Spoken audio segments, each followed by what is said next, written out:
Na-miss mo na ba ang ganitong luto? Pork humba. Yun nga lang po, may mga ingredients na inalis po natin, pero masarap pa rin ka low carbs. Narito po yung aking low carb na pork humba. Una po yung ating meat. Ito po yung aking pinili na meat. Ito yung ginagawa po na lechong kawali po. Yan. Meron siyang laman, tapos pinapagitnaan ng fats. So, suggestion lang naman po, pero mas masarap siya ka low carbs. Ayan, ang ganda. Ang ganda ng pagkakamit niya po. Yan. Pero pwede rin naman yung pork pata. So, kayo po bahala kung anong part po ang gusto niyo po.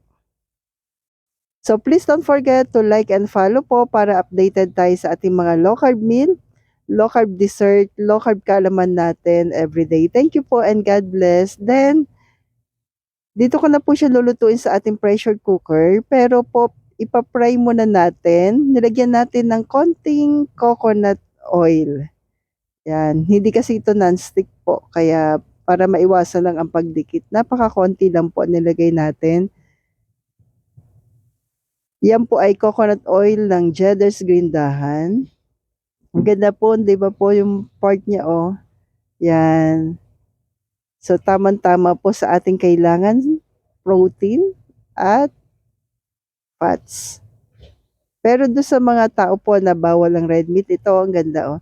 Bawal ang red meat, pwede naman po ang chicken. Chicken humba, yan. Ito yung ating coconut oil, organic coconut oil ng Cheddar's Green Dahan. So, ilalagay ko na lamang po sa comment section. Yan, fry lang natin. Light lang po, as in light brown. Hayaan lang natin lumabas yung kanyang natural oil. Nilagyan natin ng konting asin. Yan po. Then after nyan, pagka nag-light brown na, i-separate na po natin. Tabi muna po natin. Then sa pinagprituhan, maggisa na po tayo ng sibuyas at bawang. Yan. Then after nyan, pag nag-ano na po, translucent yung ating sibuyas, ibalik na po natin yung ating meat.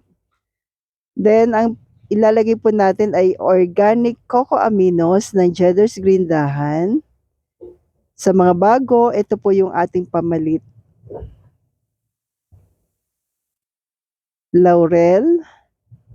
Yan, gisa lang natin ng konti po. Konti lamang po, katamtamang lakas lang ng apoy dito ha. Kasi madaling masunog po si cocoa aminos. So, haluin lang natin para po magpantay po. Yan, para malagyan lahat. Then, add po tayo ng tubig.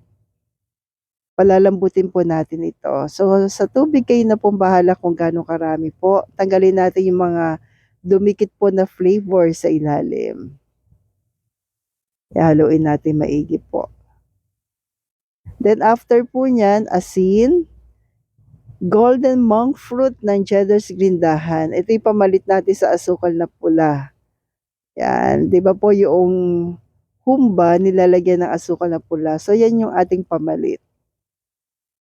Yung cocoa aminos, meron na po siyang natural na sweetness, kaya no need na po ng sobrang dami po ng pampatamis. So, yung pineapple juice, hindi na po natin kailangan. Then, pakuluan na po natin sa ating pressure cooker. Pag nag-whistle na po, dahil malaki po yung hiwa ng ating meat, ay 45 minutes po. Hininaan ko po siya, then 45 minutes ko siya pinakuluan. So, ayan na po, oh, ang ganda ng pagkakalambot. Yan. Pakuluin, naglagay po tayo ng vinegar. Optional lamang po kasi mainit ang panahon para iwas panis. Nag-add tayo ng suka po. Tinakpan natin. Then, pag naluto na yung suka, tsaka tayo nag-add ng boiled egg.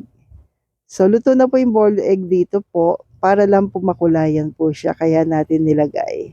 Siguro mga 3 to 5 minutes ko pa pong pinakuluan after na maluto po yung suka. Basta pag-add ng vinegar, takpan, then pakuluin pa rin natin at bago natin i-add yung boiled egg. So, napakasarap po nito. Grabe yung ating pork humba at sulit na sulit. So, meron po tayong juice, pipino, lemon, tsaka yung coconut cider ng vinegar po. Ang sarap nito, try nyo po. So, stay healthy, stay low carb po. God bless po sa ating lahat.